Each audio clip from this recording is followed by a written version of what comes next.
sorry. I don't like microphones, and I was subconscious with that.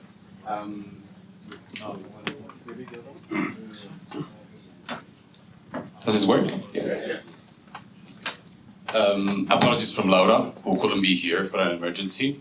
I'm going to talk to you today a bit about her lab. So I might not be sharp on everything. So please bear with me.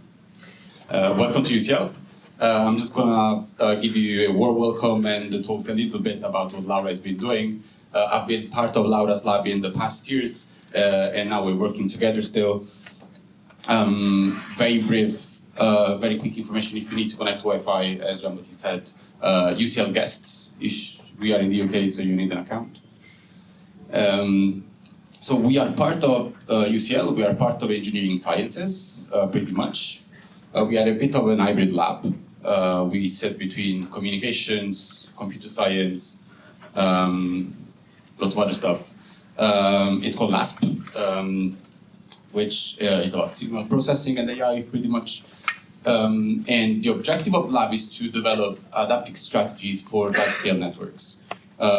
These can mean everything and can mean nothing. So I'm going to try to explain to you a little bit kind of what we do in the lab. It's historically been quite a big lab for UCL. You can see the PhD students and the alumni down there. And it works in a very broad range of domains. We do networks, we do drug discovery, we do reinforcement learning, a bunch of very different stuff. I'm going to try to split the talk in three parts. I'm going to talk a little bit about human-centric extended reality, graph-based machine learning, and reinforcement learning, which is what I specialized in. So if you have questions on the rest of on the first two parts, don't ask them.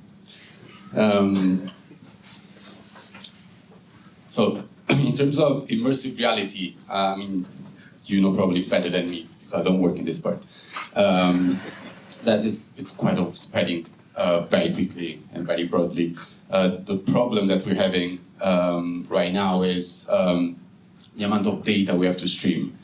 The problem is streaming all the, these are work. The problem is, can we stream less? Can we reduce latency, basically, which is the main point of the interaction? Imagine being, I don't know, in a therapy session, in a talking therapy session, and having a big latency, and that's kind of annoying. So what we've been doing in the lab is trying to understand if there is any way in which we can try to reduce the amount of data we stream in. And the path that some of the people in the lab have taken is to try to understand if we can categorize, and we profile users, basically.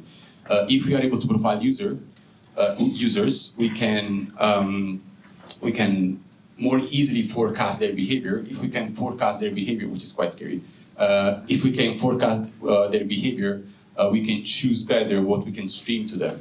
And this was the first work that I wanted to talk to you about. So pretty much what we've done, we've taken a bunch of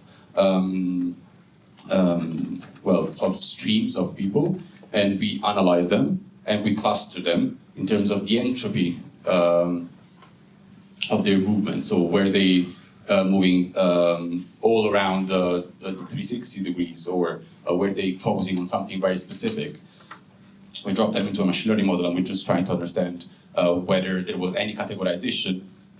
And what we found out, I think is there, what we found out is that it becomes way easier to separate this group of people in three big categories to reduce the latency. Again, I'm not an expert in this, so don't ask questions. I'm going to move very briefly to graph-based machine learning. So graphs in general have been the foundation of the lab since the start. Then research evolved, and everybody was jumping on machine learning. And that's what kind of the lab was, kind of what the lab started. It started doing machine learning with graphs, and the reason why graphs are very useful in machine learning, are useful in machine learning because there is some kind of data which is very hard to describe in other formats.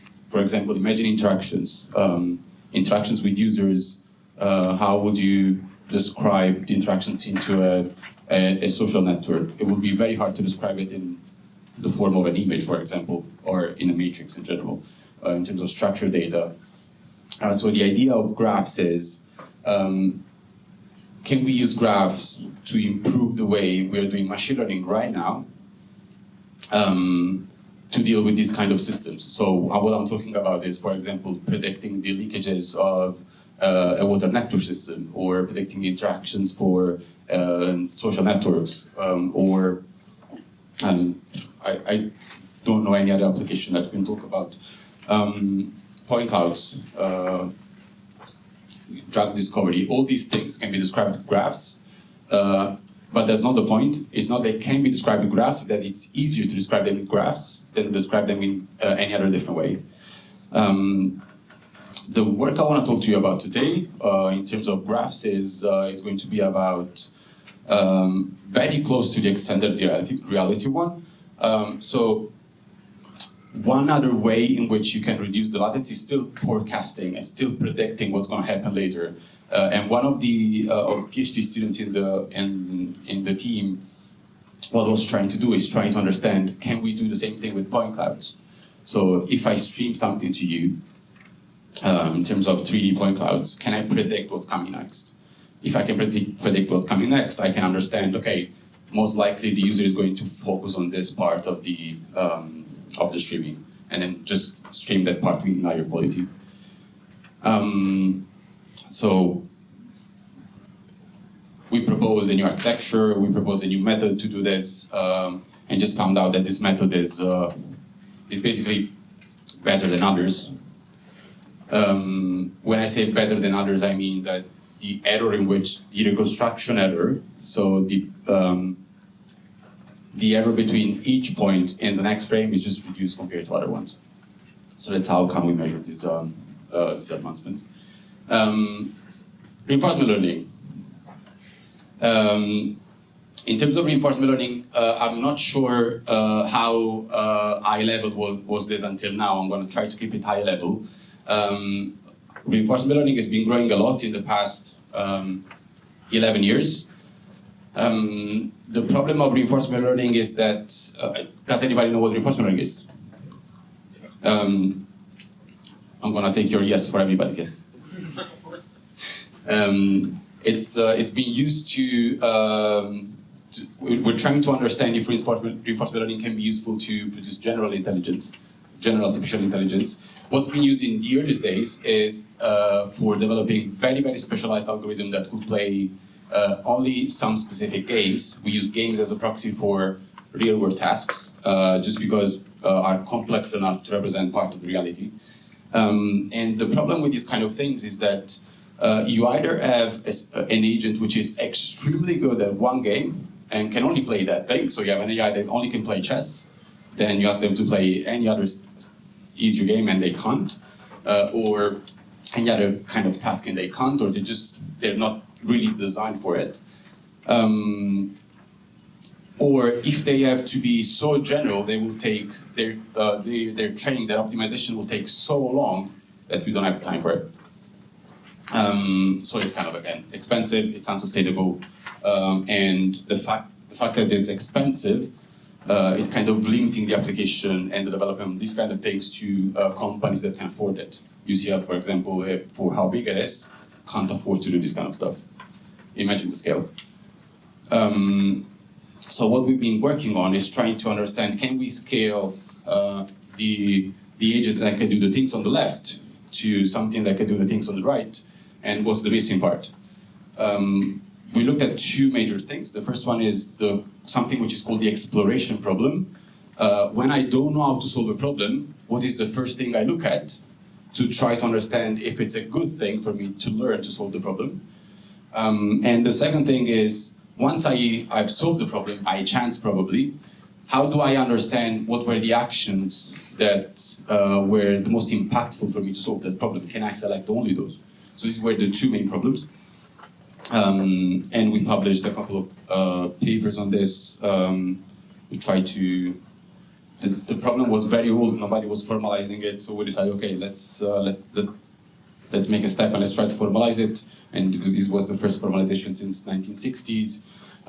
We've done a couple of other works, which I think is the one I'm going to talk about, trying to jump into the world of LLMs today.